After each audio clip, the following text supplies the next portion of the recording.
menjadikan kita harus ngaji. Karena ngaji itu membebaskan kita dari banyak titik buta yang bertebaran dalam kehidupan kita. Makanya tidak salah kalau Allah menamakan ilmu itu nur, cahaya. Karena fungsinya ilmu memberikan cahaya pada titik buta yang sering tidak kita sadari.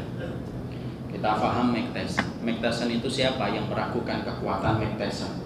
Tapi seorang Mike Tyson pun walaupun paling kuat pada saat beliau sedang jaya pada dasar-wasar 90-an, tapi seorang Mike Tyson itu tetap bagaimanapun membutuhkan pelatih.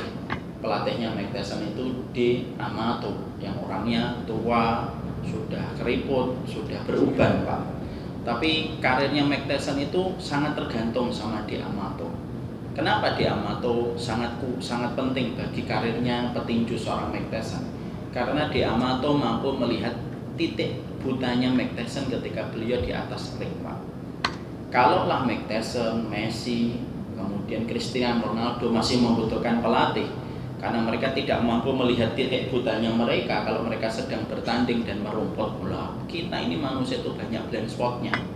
Makanya betul Allah itu paling nggak suka sama orang yang nggak pernah belajar, itu sombong. Kenapa? Karena dia tidak akan pernah tahu blind spotnya dan akhirnya dia akan mengalami banyak benturan Pak dalam hidup. Ya kalau habis benturan terbentuk, kalau habis benturan nggak terbentuk lalu mati, bukankah dia menjadi orang yang paling rugi ketika tidak paham ilmu?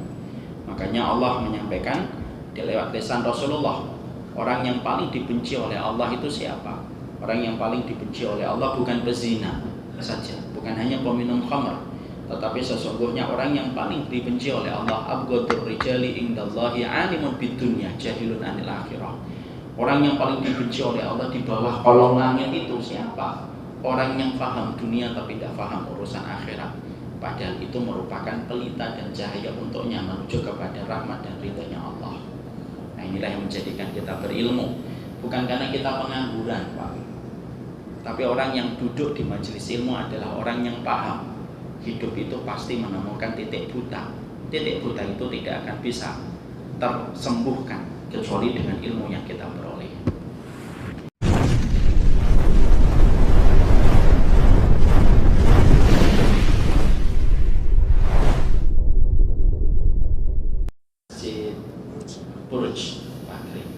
Terakhir kali saya mengisi di sini bulan Ramadan.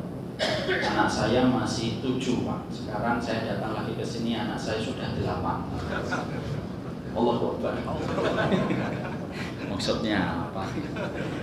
Alhamdulillah betapa waktunya cepat untuk berputar. Dan alhamdulillah anak 8 Allah memberikan kepada kami. Anak yang ke-8 baru lahir beberapa bulan yang lalu, 1 bulan yang lalu. Harusnya dalam proses menuntut ilmu, harusnya memang murid mendatangi guru, bukan guru mendatangi murid.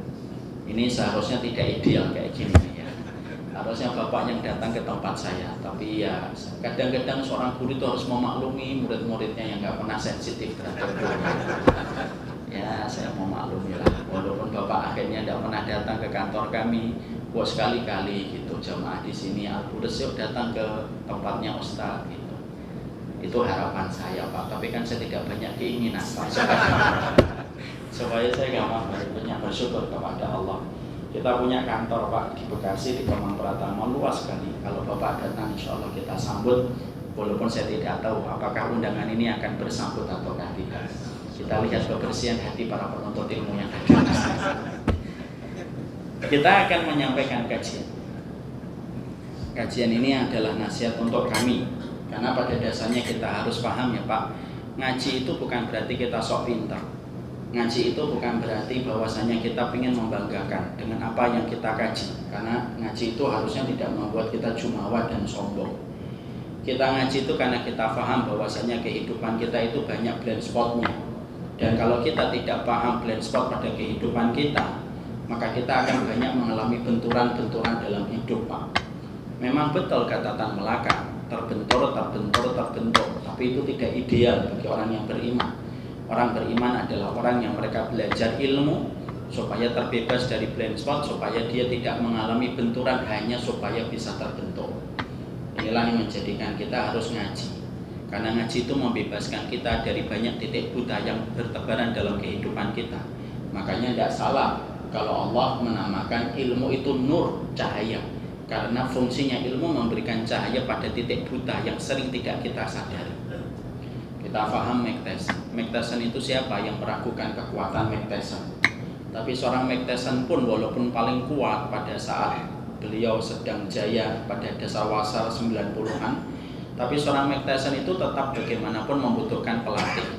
Pelatihnya Mike Tyson itu di Amato, yang orangnya tua, sudah keriput, sudah beruban Pak. Tapi karirnya Mike Tyson itu sangat tergantung sama di Amato. Kenapa di Amato sangat penting bagi karirnya petinju seorang Mike Tyson? Karena di Amato mampu melihat titik butanya Mike Tyson ketika beliau di atas ring Pak. Kalaulah Mike Tyson, Messi, kemudian Cristiano Ronaldo masih membutuhkan pelatih karena mereka tidak mampu melihat titik butanya mereka kalau mereka sedang bertanding dan merumput bola. Kita ini manusia itu banyak blind spotnya. Makanya betul Allah itu paling gak suka sama orang yang gak pernah belajar. Itu sombong. Kenapa? Karena dia tidak akan pernah tahu blind spotnya. Dan akhirnya dia akan mengalami banyak benturan Pak dalam hidup. Ya kalau habis benturan terbentuk, kalau habis benturan gak terbentuk, lalu mati. Apakah bukankah dia menjadi orang yang paling rugi ketika tidak paham ilmu? Makanya Allah menyampaikan di lewat lisan Rasulullah, orang yang paling dibenci oleh Allah itu siapa? Orang yang paling dibenci oleh Allah bukan pezina saja, bukan hanya peminum khamr, tetapi sesungguhnya orang yang paling dibenci oleh Allah, abghadur rijali indallahi alimun bidunya jahilun anil akhirah. Orang yang paling dibenci oleh Allah di bawah kolong langit itu siapa? Orang yang paham dunia tapi tidak paham urusan akhirat. Padahal itu merupakan pelita dan cahaya untuknya menuju kepada rahmat dan ridhonya Allah. Nah inilah yang menjadikan kita berilmu. Bukan karena kita pengangguran Pak, tapi orang yang duduk di majelis ilmu adalah orang yang paham. Hidup itu pasti menemukan titik buta. Titik buta itu tidak akan bisa tersembuhkan kecuali dengan ilmu yang kita peroleh. Kita akan menyampaikan nasihat pada kesempatan hari ini berkaitan tentang dunia pekerjaan Pak dan profesi yang Bapak jalani. Karena saya menyampaikan kajian di kantor, saya mencoba untuk memiliki sebuah relevansi antara tema dengan dunia profesi yang Bapak jalani. Ini yang disebut dengan munasabatul ilm, ya, keterkaitan ilmu dengan apa yang harus disampaikan. Kita akan memberikan kajian kita pada kesempatan siang kali ini adalah dengan sebuah judul. Apa sih yang kita cari selama ini? Itu yang menjadi judulnya kita. Sebelum kita menyampaikan materi ini secara spesifik, saya akan menyampaikan mukadimah terlebih dahulu. Bahwasanya kita sebagai seorang muslim tentunya kita dituntut untuk senantiasa bekerja. Karena bekerja itu tidak identik sebagai budak dunia. Tetapi bekerja itu merupakan bagian dari culture-nya sunnah itu adalah bagaimana kita itu bekerja. Setiap hamba yang beriman maka diwajibkan supaya mereka tidak menjadi beban bagi orang lain. Karena sesungguhnya Allah telah menundukkan bumi supaya kita mencari karunia dan supaya kita tidak menjadi beban bagi orang lain. Makanya kita dapatkan salah satu ayat yang terkenal. Ayat ini sering dibaca oleh setiap khatib pada waktu hari Jumat ketika sholat, yaitu surat Al-Jum'ah. Fa'idha qudiyatis salatu fantashiru fil ardi wabtaghu min fadlillah wadhkurullaha katsiran la'allakum tuflihun. Indah betul kalau kita lurus memahami ayat ini. Fa'idha qudiyatis salat, kalau kamu sudah selesai sholat, maka jangan lama-lama di masjid. Maka bertebaranlah kamu di atas muka bumi untuk mencari karunia Allah dan berzikir supaya kamu menjadi orang yang beruntung. Allah yang menjadi objek kita beribadah kepadanya, Allah pula yang menyuruh kita supaya keluar dari masjid setiap habis sholat Jumat, supaya kita bertebaran di atas muka bumi menjemput karunia Allah. Ini memberi arti kepada kita sesungguhnya agama akhirat, yaitu adalah agama Islam, agama iman. Itu merupakan agama yang memiliki culture. Culture-nya adalah setiap orang yang beriman itu harus berusaha, berikhtiar untuk mencari karunia Allah ketika mereka selesai beribadah kepada Allah. Ini yang kita paham. Dari sudut pandang sunnah, kita juga menemukan pula bagaimana Rasulullah SAW pun menyampaikan kepada kita, at-tajirul amin as-saduq ma'al anbiya'i wasyuhada fil akhirah.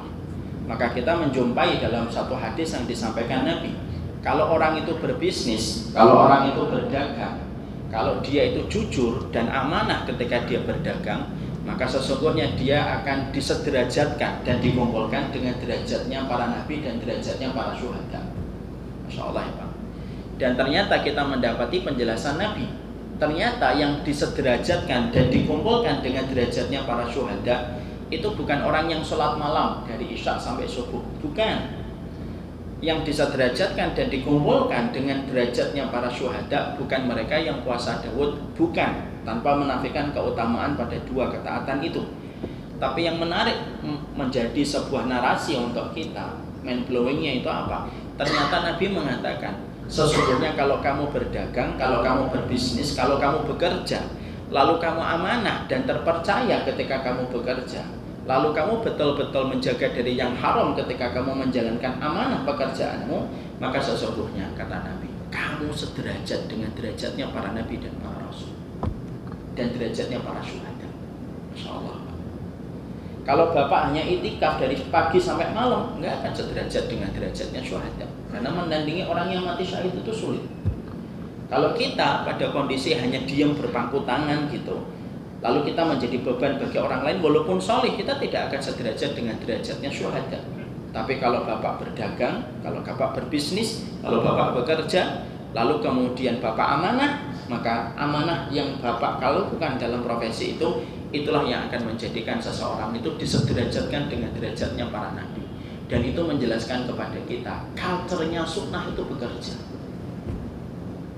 Jadi tidak ada yang namanya berpangku tangan. Ini pula yang kita dapatkan, hadis sudah, ayat sudah, kita datangkan dari asar para tabi'in, yaitu asar itu jejak riwayat dari para tabi'in. Dalam sebuah asar ada seorang ulama besar Pak. Ulama besar ini namanya Tsabit Al-Bunani. Saya tidak akan tanya bapak kenal atau tidak, karena saya tahu pasti tidak kenal. Tsabit Al-Bunani ini muridnya Hasan Al-Basri rahimahullahu ta'ala. Beliau punya majelis Pak, majelis ilmu kayak begini. Ada salah satu muridnya yang telah datang ke majelisnya beliau. Maka beliau melihat, mana ini murid saya satu kok nggak kelihatan. Ternyata murid itu sedang ketinggalan, dia terlambat mengikuti kajian bersama dengan gurunya Tsabit Al-Bunani rahimahullahu ta'ala. Maka ketika ditunggu, datanglah itu muridnya, kucuk datang bergabung di majelis ilmunya Tsabit Al-Bunani. Tsabit Al-Bunani bertanya, lima ta'akhirta, kenapa telat? Lalu orang tersebut, muridnya Tsabit Al-Bunani berkata, syai'un nadhartu ilaih. Saya melihat sesuatu yang mengambil waktuku sebelum saya datang ke majelis ini. Lalu Tsabit Al-Bunani tanya, loh apa yang kamu lihat sampai kamu telat datang ke majelis ilmu? Karena Pak, maaf ya, dulu para ulama jarang telat berilmu, itu jarang Pak. Maka kalau mereka telat itu pasti urusan penting. Ditanya sama gurunya, lima ta'akhirta, loh apa sih yang menjadikan kamu telat dan apa yang kamu lihat? Muridnya Tsabit Al-Bunani berkata, gini guruku. Ini ngomongnya pakai bahasa Arab ya Pak, saya terjemahkan. Jadi tadi saya datang ke sini. Ketika datang ke sini tiba-tiba pandanganku tertuju kepada seekor burung di atas pohon. Ternyata burung itu mengepak-ngepakkan sayapnya tetapi tidak bisa terbang. Ternyata aku melihatnya, loh ternyata sayapnya sedang sakit, terluka, dia tidak bisa terbang. Ketika aku melihat burung yang terluka di atas pohon, di atas sarangnya, di dalam sarangnya, maka ketika aku menjumpai dia tidak bisa terbang, pikiranku simpel Pak. Pikiranku simpel Pak Guru. Loh terus rezekinya dari mana? Dia dapat makanan dari siapa? Insya Allah ya. Itulah orang dulu Pak, selalu cari hikmah Pak. Kalau orang hari ini, foto Pak, jadikan Instagram story. Ya. Maka beliau tuh kemudian melihat apa hikmahnya. Maka akhirnya muridnya Hasan Al-Basri ini, beliau duduk. Lalu beliau melihat rezekinya itu dari mana. Ketika beliau sudah lama menunggu, tiba-tiba ada burung terbang, bawa cacing. Lalu ketika bawa cacing, lalu datang ke sarang pohon itu, lalu memberikan cacingnya kepada pohon yang sakit, lalu terbang kembali. Beberapa saat kemudian ada burung lain, bawa cacing lagi, memberikan cacingnya kepada pohon yang sakit yang tidak bisa terbang di sarang itu, lalu terbang lagi. Lalu disitulah saya mendapatkan hikmah, kalau bahasa kita insight. Lalu ditanya sama Tsabit Al-Bunani, apa hikmah yang kamu peroleh pada perkara itu? Maka orang itu berkata, iya, berarti kalau kita jadi manusia tidak perlu khawatir Kalaupun kita sakit di dalam rumah, Allah sudah mengatur siapa yang memberi rezeki untuk kita, karena kita makhluknya Allah dan yang Maha Kaya. Itu kata sang murid. Lalu sang guru Hasan Al-Basri tersenyum. Sabit Al-Bunani tersenyum. Lalu berkata kepada muridnya, kenapa kamu menempatkan dirimu sebagai burung yang sakit, yang menjadikan kamu terjamin bahwasanya rezekimu nanti dikirim orang? Kenapa kamu tidak menempatkan dirimu yahullu mahul ta'ir? Kamu tidak menempatkan dirimu sebagai burung yang membawa cacing untuk memberikan cacing itu kepada burung yang sakit. Bukankah lebih baik dan lebih mulia untukmu kamu keluar dari sarang, mencari cacing, dapat cacing, kamu berikan kepada burung yang sakit? Lalu apa yang dikatakan oleh Sabit Al-Bunani, dikomentari oleh muridnya, aku mendapati hikmah dari guruku jauh lebih bagus daripada hikmah yang aku miliki. Menceritakan tentang apa, Pak? Kita bekerja, kita berikhtiar, supaya kita bisa membantu beban orang lain ketika mereka merasakan ujian dalam hidupnya. Itulah yang menjadikan kita 3 dalil dari Quran sudah, dari hadis sudah, dari asar tabi'in sudah saya sebutkan. Ini menjelaskan kepada kita, Pak, Masya Allah ya, berarti bekerja yang sedang Bapak lakukan hari ini ketika keluar dari rumah itu merupakan satu bagian bahwasanya Bapak itu bukan budak korporat, bukan. Tapi ketika kita bekerja itu menunjukkan bahwasanya ini merupakan bagian dari cara, ini merupakan bagian dari bentuk ikhtiar yang Allah wajibkan kepada manusia supaya manusia itu mencari karunia di atas muka bumi. Cuma masalahnya ketika kita sudah sepakat bahwasanya kita bekerja, kita keluar dari rumah, ada yang datang dari Bekasi, ada datang dari BSD, lalu kita bekerja pada kehidupan kita untuk menjemput karunia Allah. Pertanyaan kita adalah simpel yang harus kita jawab. Kita ini sebenarnya kerja untuk nyari dunia atau nyari rezeki? Itu juga merupakan pertanyaan yang harus kita jawab. Karena ternyata ketika kita paham, oh bekerja itu hukumnya wajib dan ini merupakan bagian dari perintahnya Allah, maka akhirnya kita harus bertanya kembali. Lah ketika saya keluar rumah pagi habis subuh, ada yang 5:30, ada yang jam 6, ada yang 6:30, kita bekerja, kita menembus dinginnya waktu subuh, kadang kita tidak sempat dikira pagi sampai kita ke kantor kita. Pertanyaan simpel yang para ulama itu mengingatkan kita, sebenarnya yang kita cari itu dunia atau rezeki. Kenapa? Karena pada 2 kata tersebut ada 2 perbedaan yang sangat mencolok dan sangat nyata. Dan itu yang harusnya kita jawab. Jangan sampai rutinitas yang telah kita lakukan, bertahun-tahun kita melakukan aktivitas, ketika kita bekerja, lalu kita menempatkan pekerjaan itu adalah ibadah untuk kita, lalu kita itu tidak ngerti sebenarnya yang kita cari itu dunia atau yang kita cari itu rezeki. Kenapa? Ada perbedaan antara dunia dan rezeki yang kita harus pahami. Kenapa harus memahami ini? Supaya kita paham, kita ini budaknya dunia ataukah kita sedang menata kehidupan akhirat kita. Kalau kita bisa menjawab pertanyaan simpel dan sederhana itu, jangan sampai kita, Pak, kedistrak. Kesibukan kita kerja menjadikan kita itu tidak memahami makna. Bahwasanya di antara makna yang kita harus mengerti adalah saya harus menjawab pertanyaan yang merupakan bagian dari muhasabah yang disampaikan ulama. Oh ternyata ada perbedaan antara dunia dan rezeki, dan itu beda-beda, Pak. Ada yang pergi bekerja dari pagi sampai sore, dia mendapatkan rezeki. Ada yang mereka pergi dari pagi sampai sore pulang, mereka hanya mendapatkan dunia toh, tapi tidak mendapatkan rezeki. Oleh karena itu, saya ingin pada kesempatan ini kita bedah dulu. Apa sih bedanya dunia dan rezeki? Supaya nanti juga kita bisa menilai dan mendiagnosa yang kita miliki itu sebenarnya dunia atau rezeki. Yang kita miliki pada e-banking kita itu sebenarnya dunia atau rezeki. Yang kita tinggalkan hari ini ketika rumah itu ditempatin istri kita dan mobil yang kita tinggalkan untuk istri kita itu dunia atau rezeki. Itu yang harus kita paham. Karena kata dunia dan rezeki itu ada perbedaan yang cukup mencolok dan cukup nyata. Dan itu yang kita harus paham. Makanya dunia itu, maaf ya, lebih condong kepada makna yang negatif dan rezeki itu condong kepada makna yang positif. Mari kita bahas, Pak, perbedaannya apa. Maaf ya, nanti kalau kita sudah mempelajari bedanya dunia dengan rezeki, ya jangan kita menilai dan memvonis orang lain. Nanti dari sini ke atas berdasarkan kajian tadi, antum nih nyari dunia, kalau saya nyari rezeki, jangan gitu. Mari kita pakai untuk muhasabah diri kita. Sebelum kita memahami satu persatu perbedaan dunia dan rezeki, tentunya saya ingin menyampaikan, Ustadz, tunjukkan dalil bahwasanya dunia dan rezeki itu beda. Oke, toyib. Mari kita datangkan dalil. Omongan tanpa dalil itu sesuatu yang tidak perlu menjadi petunjuk dan tidak perlu kita pikirkan. Nabi tidak pernah melewati satu zikir, Pak, yang selalu dirutinkan oleh Nabi setiap habis sholat subuh. Apa zikir yang tidak pernah ditinggalkan Nabi dan menjadi rutinitas beliau setiap habis sholat subuh? Allahumma inni as'aluka ilman nafi'an wa rizqan thayyiban wa amalan. Yang menarik, Nabi berzikir zikir ini sebelum mentari menghangatkan bumi.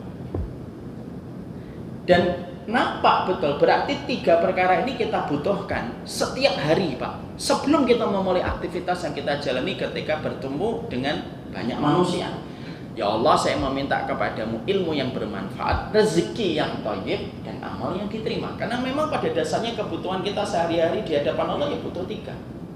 Tapi yang menarik, Nabi tidak minta dunia. Tapi yang disebut oleh Nabi itu adalah kata rezeki. Padahal kita sepakat ya Nabi itu sudah selesai urusan dunia.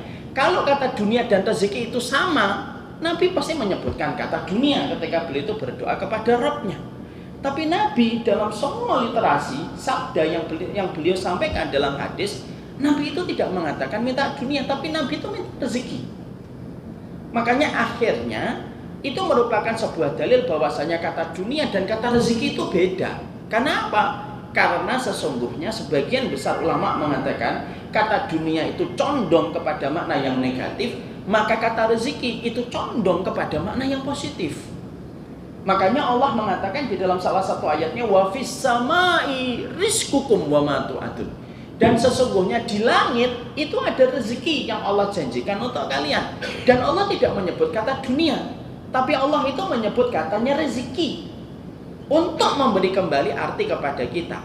Kalau Allah sampai menggunakan kata rezeki sebagai bagian dari apa yang Allah janjikan untuk orang yang bertakwa, berarti kata rezeki itu positif, Pak. Betul-betul senada dengan ridho dan rahmatnya Allah ketika kita memahami itu. Beda dengan kata dunia. Makanya kata dunia itu disebut dalam banyak makna yang negatif. Bahkan ketika manusia itu berada di dalam neraka, Allah itu celah manusia ketika di dalam neraka ya berdasarkan dunia, kan? Ketika Allah mengatakan wa yauma yu'radul ladzina kafaru 'alan nari adhabtum thayyibatikum fi hayatikumud dunya. Makanya akhirnya Allah itu menyampaikan manusia nanti ketika dibolak-balik di dalam neraka itu mereka nanti ditanya, mana dulunya dunia yang kamu janjikan dan sombongkan itu mana? Dan Allah tidak menyebut kata rezeki, tapi Allah menyebut kata dunia ketika Allah menanyakan kepada penghuni neraka ketika mereka mendapatkan siksa pedih dari Allah. Itu memberi arti lagi kepada kita. Oh, ternyata ada bedanya dunia dan rezeki. Makanya Nabi meminta, bahkan Nabi mengatakan kepada kita minta rezeki. Dan kita tidak diharamkan untuk minta rezeki pada kehidupan kita. Tapi kata dunia itu beda. Karena sesungguhnya dia membawa sebuah makna-makna yang negatif pada kehidupan manusia. Makanya maaf ya Pak, Bapak kalau paham bahasa Arab, dunia itu memiliki setidaknya 3 makna. Kata dunia, karena dunia itu kata yang diambil dari bahasa Arab, Pak. Bahasa Arab itu setiap kata ada maknanya. Ya, makanya misalkan kan, kenapa perjalanan dalam bahasa Arab disebut safar? Karena safar itu artinya bana, menampakkan jati diri dan karakter asli seseorang. Makanya kalau safar, terutama kalau safarnya sudah banyak masalah, Pak, karakter orang kelihatan di situ. Makanya Bapak jangan ngomong Bapak teman saya kalau Bapak belum pernah safar sama saya lebih dari 3 hari. Makanya Umar bin Khattab kalau mendapatkan seseorang, saya temannya Fulan wahai Umar. Umar nanti nanya, hal safar sama aku, pernah safar nggak sama dia? Belum pernah. Oh, berarti kamu bukan temannya. Itu bahasa Arab, Pak. Cinta, kenapa disebut dengan hubbun? Cinta itu disebut dengan hubun itu artinya benih, Pak. Karena bening sofit. Kenapa cinta itu disebut dengan mahabbah, habbun, hubbun? Bening. Karena orang kalau cinta itu kan bening, Pak. Makanya orang kalau jatuh cinta itu mau dikomentari apapun, ngasih nasihat orang yang sedang jatuh cinta itu susah. Perempuan yang kamu pilih itu cerewet, tidak apa-apa. Insya Allah itu peneman saya dalam hari-hari saya penuh dengan gejolak. Kenapa dia bening banget? Ya karena lagi cinta, Pak. Itu saya menggambarkan, Pak, betapa indahnya bahasa Arab. Makanya Allah ketika milih Al-Quran dengan bahasa Arab itu ya bukan tanpa sebab. Karena Allah kalau milih selalu memiliki miliaran alasan pemilihan satu hal. Hanya Bapak kalau belum belajar bahasa Arab itu sebenarnya rugi. Tapi ya begitu, belajar bahasa Arab itu kadang-kadang kalau pas dibuka yang daftar 50 orang, nanti kalau sudah 5 bulan tinggal 2 orang, yang satu kencing, yang satu tidur. Makanya udah guru bahasa Arabnya bingungnya saja. Kembali kepada tadi kata dunia. Dunia itu diambil dari bahasa Arab karena memang banyak bahasa Indonesia itu serapan dari bahasa Arab. Makanya nggak usah lah kita sensitif sama orang Arab. Nggak usah kita ikut-ikut narasi perpecahan-perpecahan. Kita semuanya tahu lah gimana salah satu jasa yang memberikan kebaikan untuk bangsa kita datang dari saudagar-saudagar Arab. Lah kata dunia itu setidaknya ada 3 maknanya. Pertama, disebut dengan kata dunia itu apa? Diambil dari kata adna yang artinya rendah, Pak. Karena memang dunia dibandingkan surga, dunia itu rendah. Makanya maaf ya kalau di tempat rendah itu tidak bisa kelihatan indah karena di tempat rendah, Pak. Beda dengan surga, makanya surga disifati dengan sifat fi jannatin aliyah, di surga yang tinggi. Kenapa? Di tempat yang tinggi itu semuanya kelihatan indah, Pak. Bapak ngelihat matahari di puncak Gunung Lawu sama di Bekasi beda, Pak. Pasti indah di puncak Gunung Lawu. Kenapa? Melihat sesuatu dari tempat yang tinggi itu indah. Makanya bumi disebut adna, tempat yang rendah. Dan itulah yang dinamakan Allah. Kenapa Allah menamakan tempat kita tinggal hari ini itu dunia, tempatnya rendah. Makanya orang kalau meninggal dunia dalam riwayat Bara' bin Azib naik ke langit pertama, langit yang kedua, langit yang ketiga, Pak. Di atas langit yang ketujuh ada lautan, Pak. Antara bawahnya sampai puncaknya sejarak 500 tahun perjalanan kata Rasulullah. Dan NASA hari ini memberikan bukti, Pak. Semakin kita jauh melesat ke alam semesta, di situ kandungan airnya semakin banyak. Dan Rasulullah sudah mengabarkan 1400 tahun. Dunia, Pak. Orang kalau meninggal dunia, dia meninggalkan tempat yang rendah menuju tempat yang tinggi. Makanya nanti neraka selalu lebih rendah daripada di surga. Makanya surga nanti ngeliatin ke bawah orang yang berada di dalam neraka. Dunia itu tempat yang rendah, adna. Yang kedua, disebut dengan kata dunia itu apa? Diambil dari kata dana atun. Dana atun itu apa? Sesuatu yang sifatnya itu kotor, Pak, bau. Itu namanya danaan. Makanya Umar bin Khattab pernah jalan, ketika beliau melewati tumpukan sampah, ada tumpukan sampah itu menimbulkan bau. Maka pada saat itu teman-temannya Umar bin Khattab menutup hidungnya. Lalu dikomentari oleh Umar bin Khattab, kenapa kalian tutup hidungmu? Hadhihi dunyakum allati tahrusuna ilaiha. Ini loh dunia yang kita cari dari pagi sampai malam ini. Dan menunjuk itu telunjuknya Umar bin Khattab kepada tumpukan sampah. Makanya Masya Allah ya, sehebat-hebatnya di dunia gak akan sebanding dengan kehidupan di surga. Perbandingannya gampang, Pak. Kapan kita akan ngerti hakikat dunia itu kotor? Kalau nanti Allah memudahkan kita masuk surga. Amin. Baru nanti akan kita tahu dunia itu kotor, Pak. Analoginya gampang. Kayak kita waktu di SD sama sekarang umur 40 tahun. Dulu waktu SD, apa permainan favoritnya kita, Pak? Kelereng. Layangan, Pak. Kita rela kulit kita hitam legam gara-gara ngejar layangan setiap habis duhur. Kalau kita dapat layangan kita simpen, Pak. Kelereng kita simpen, Pak. Mainan mobil remote control, paling mahal itu paling kita hargai. Karena kan pada saat itu umur kita masih kecil, Pak. Coba hari ini, Pak, kita naik umurnya 40. Kelereng, layangan sudah tidak berarti. Yang berarti apa? BPKB, sertifikat. Itu itu sekarang lebih berarti. Kalau kita lihat ada anak kita kelereng, anak kita ngelareng bagus sepi, alah kamu nggak bisa lewatin itu. Kenapa kita bisa nganggap kelereng itu biasa dan merupakan layangan itu kotor? Karena sudah naik tingkat. Makanya Umar bin Khattab bisa mengatakan, oh dunia itu diambilkan namanya oleh Allah tempat yang kotor. Karena kita tidak mengetahui kotornya dunia itu sampai nanti kita naik tingkat dulu.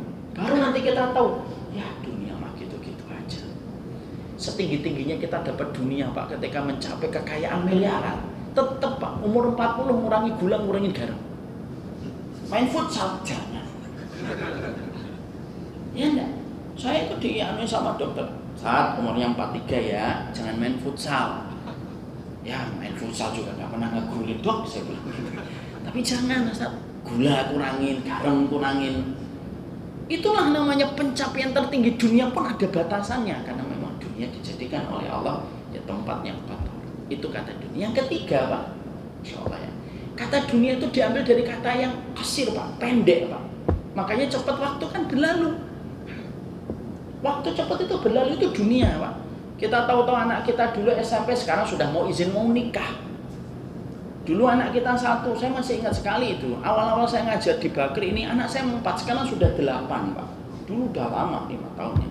Begitu cepat waktu itu berlalu Pak, makanya dinamakan dunia. Makanya akhirnya di situ kita paham, oh dunia itu arti itu. Dia pendek, dia rendah, dia kotor Pak. Dan itu berbeda dengan kata rezeki. Makanya Allah itu kalau senang sama hamba dikasih apa? Wa ruziqo kafafa. Allah kalau senang sama manusia dikasih rezeki itu kecukupan. Nah sekarang kita sudah paham. Itulah arti dunia dan rezeki yang ternyata membawa makna yang berbeda. Sekarang kita bahas, lalu perbedaannya dunia dan rezeki itu apa?